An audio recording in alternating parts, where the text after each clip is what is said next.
Well, Ziggy, the magical Jordan Love Packers run comes to an end tonight, 24-21.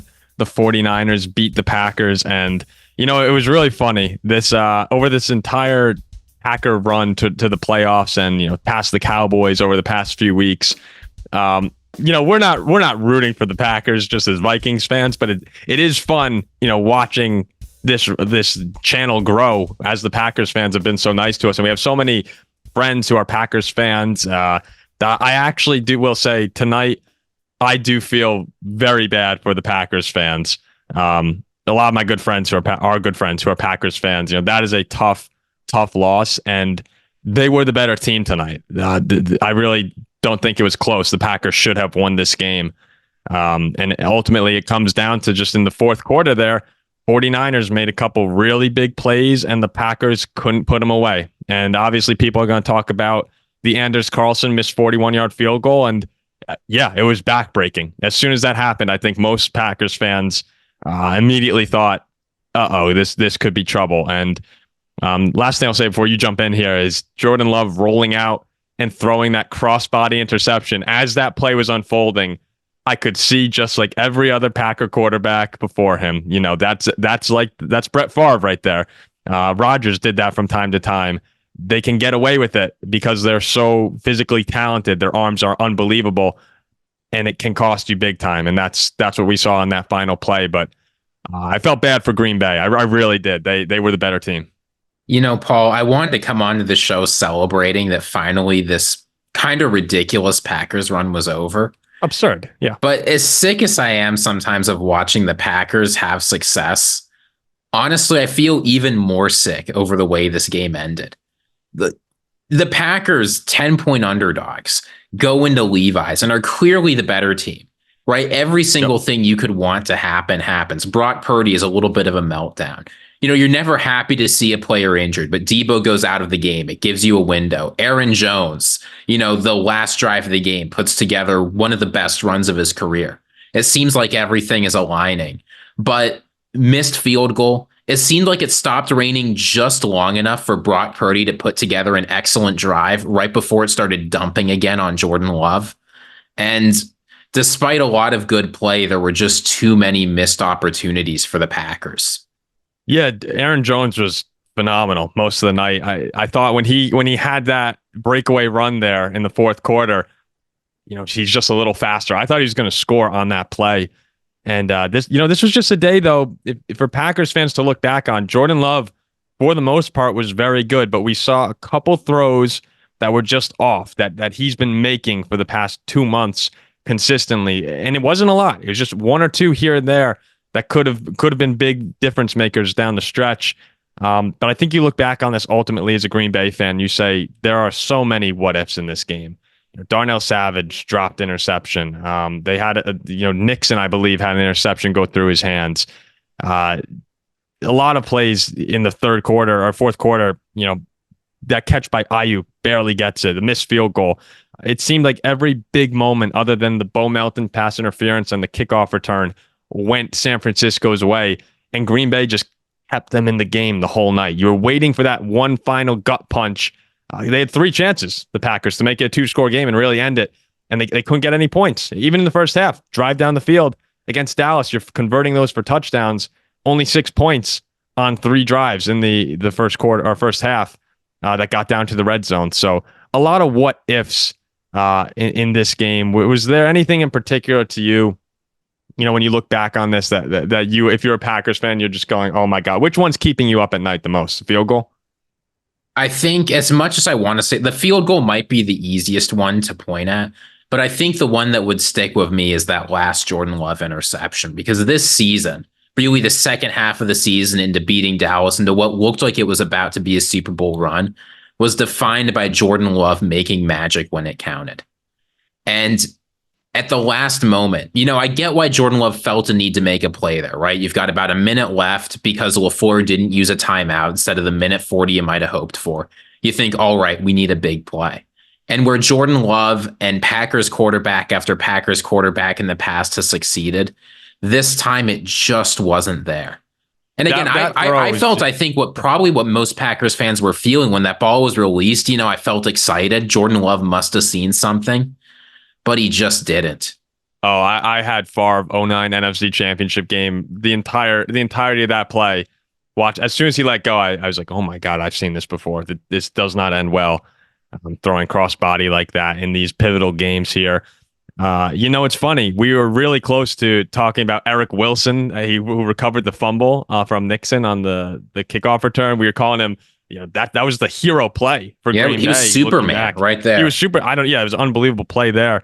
And I thought the refs were okay, actually not that good most of the night. No, but they did. I mean, they certainly didn't hurt the Packers. I thought in the first half that fourth down call I thought it was a bad spot on the Aaron Jones third down run, and then a bad spot on the QB sneak for Love in the first half. The refs wound up not being a huge impact. It balanced out, I think. I mean, there were a lot of bad decisions. The spotting wasn't great, but I mean, it was close. I think it balanced out with some calls that went against the 49ers. Yeah, and the real thing to me that was tough to not take advantage of was Brock Purdy, as you said, really did not play particularly well. He's 23 for 39, 252 yards and a touchdown. Only sacked one time. It seemed to me in that fourth quarter, Green Bay wasn't putting pressure on him on that final drive, and time after time he was overthrowing. He was just off. It was a night where Brock Purdy did not look like the flawless Brock Purdy. It was one of those nights where they could have intercepted him 2 or 3 times, and this game is probably over. It's a tough pill to swallow, one that we as Vikings fans have swallowed many times in our lives. And I know Packers fans watching this, you guys are well accustomed to playoff pain, and it just sucks, especially with a team like this, young, fun.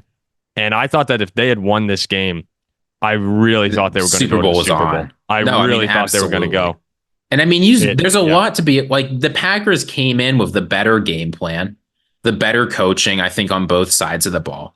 It just didn't quite go their way. I mean, as much as you're right that the defense didn't get a lot of pressure on Brock Purdy, but they held the 49ers to 24 points. They held Christian McCaffrey under 100 yards. Yeah, he had a couple touchdowns. He had a couple big plays, but the Packers defense played well enough. It was the 49ers defense limiting the Green Bay offense and their explosive plays that was really able to keep Brock Purdy in this game.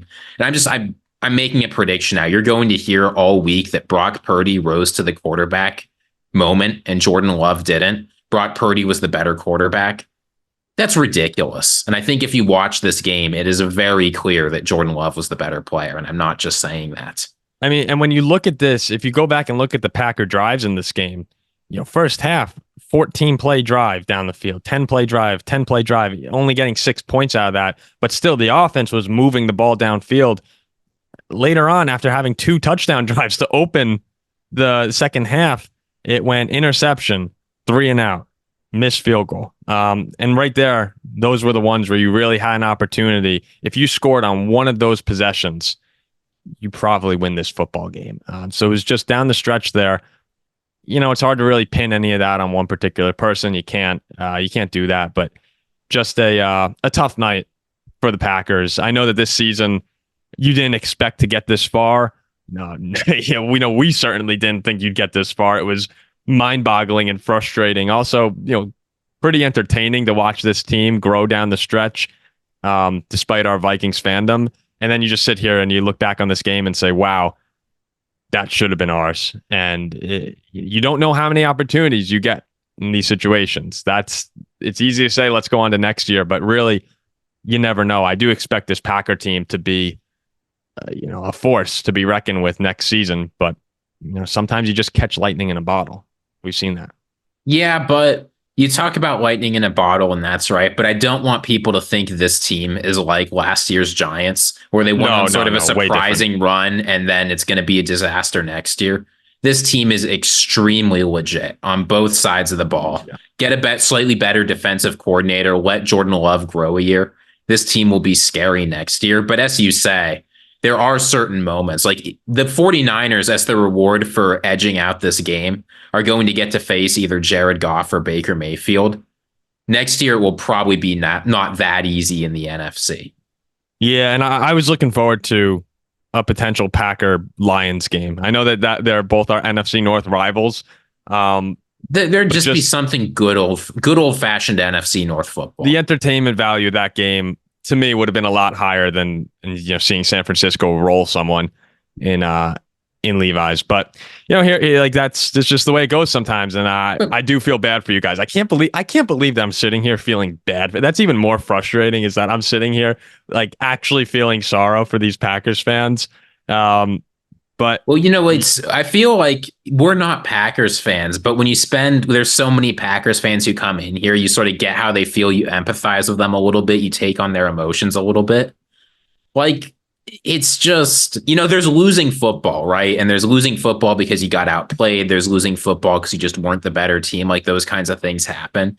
Paul, you and I both know the most miserable thing is when you are the better team and all of the things that could go wrong, the small things, the things that are sort of out of your control, just don't go your way over the course of a game. Yeah, no, it's one of the least favorite parts of my fandom is that I can dislike teams so much, and then when they lose in these fashions, I love to be thrilled, but I feel bad. It's like you never really win in those situations. But we'll wrap it up here on this reaction. But we do want to say to all the Packers fans who have been coming into the comment section, watching the videos, we've had a great time. We've had a really, really fun time. Seeing you guys, come in excited and leaving great comments and asking questions, helping our channel grow. We really, really appreciate it. And we're going to keep talking a lot Packers, the rest of this week throughout the off season. We're going to try and have hopefully at least 2 Packer videos coming out because we know so much of this channel is currently consisted of Packers fans as we try and grow it with other fan bases. But we just wanted to say a thank you to Packer Nation because it's been a ridiculous run over the past few weeks, especially for us. We never in a million years would have thought we'd have 50,000 views on videos. You know what the big victory for the Packers I think this season was? I was on Twitter a little bit. I was sort of following what people were saying this game, and somehow, some way, Jordan Love and the Packers had basically the entire nation on their side, hoping that the Green Bay Packers would make it to the NFC Championship and maybe even make the Super Bowl. Like, think about what it takes for the Green Bay Packers to become the good guys. And they did, right? This team, they were lovable this year. It was really incredible. I actually said that. I said that to my dad, brother, and our friends who were here watching the game. I said the one thing about this team, again, not rooting for the Packers necessarily, but enjoying watching them play. And I have no problem saying that, but it was different compared to the Aaron Rodgers teams where, they were favorites coming into a lot of these games. McCarthy and Rodgers always felt like they had a little smugness to them. Jury's out on LaFleur, but this team was so young and easy to root for because they were underdogs for regular fans, that it was just a different vibe around the Green Bay team this season. And it is funny, Ziggy. Like my phone after the Packers lost, again, not necessarily rooting for them, but knowing the results and what could happen for our channel, it was like a Viking loss. My phone is blown up with people saying, "Oh, so sorry." I'm like, I'm not a Packer fan, but yeah, I know the implications. So Jack was saying the same thing to us. But again, we appreciate everyone who's been listening. We'll continue to get more stuff out. Disappointing night for Packers fans, but unfortunately, you guys have a very bright future ahead. For Paul, Ziggy, we'll see you later this week with more from the Paul Farrington Show.